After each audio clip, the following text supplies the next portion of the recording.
Menteri Lingkungan Hidup mengingatkan pengusaha sawit dan pemegang konsesi di Sumatera Selatan serius dalam mencegah kebakaran hutan dan lahan.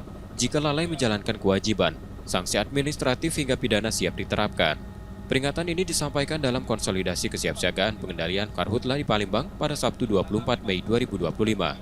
Para pemegang izin diminta segera melaporkan kesiapan mereka, mulai dari personel, peralatan, hingga pendanaan.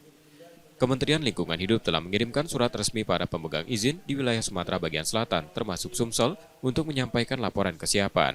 Evaluasi lapangan akan dilakukan bersama pemerintah daerah. Indonesia saat ini menempati posisi kedua sebagai penyumbang kabut asap terbesar di dunia, sebagian besar disebabkan karhutla.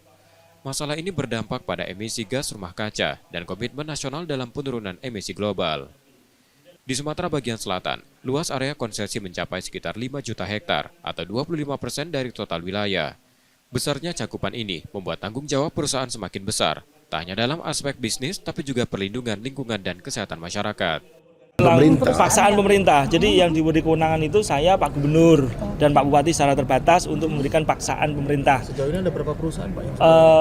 Ini belum diberikan karena kita sedang memberikan surat kepada seluruh kita untuk menyampaikan laporannya. Nah, laporan yang tidak dilaporkan 2 minggu akan kami beri paksaan pemerintah.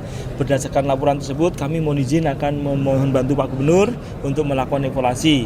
Nah, bila mana ternyata hasil evaluasi alatnya tidak tercukupan, maka Pak Gubernur akan memberikan sanksi administrasi pemerintah untuk mencukupinya dalam waktu 3 bulan. Pemerintah juga mendorong pembentukan dan pembinaan kelompok masyarakat peduli api, serta memperketat pengawasan di setiap akses menuju area konsesi. Evaluasi terhadap alat, sistem organisasi, dan pelaporan akan dilakukan secara berkala. Jika ditemukan pelanggaran, sanksi akan diterapkan sebagai bentuk komitmen negara dalam menjaga kelestarian lingkungan. Tim Liputan, Kompas TV, Palembang, Sumatera Selatan.